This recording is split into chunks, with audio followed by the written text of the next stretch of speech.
päihde on kytketty paalle.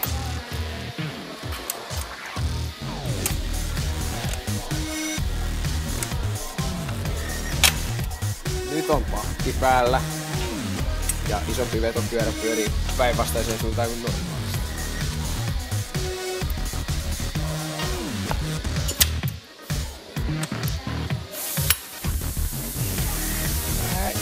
Vaihdelaatikko pyörii myötäpäivään.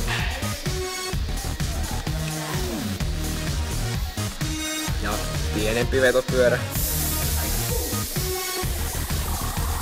pyörii vastapäivään, pyörittää isompaa vetopyörää, joka muuttaa vääntömomentin vetoakseleille, jotka näistä sitten tulevat. Ja tasauspyörästä yksinkertaisen tasauspyörästä lukko hitsata rattaat yhteen.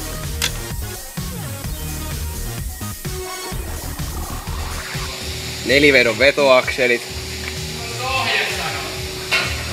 edestä. Nivelakseli eli kardaaniakseli. Tämä on jakovaihteisto. Takakardaani. Perätasauspyörästä. Takapyörien vetoakselit kulkevat runkopalkin sisässä.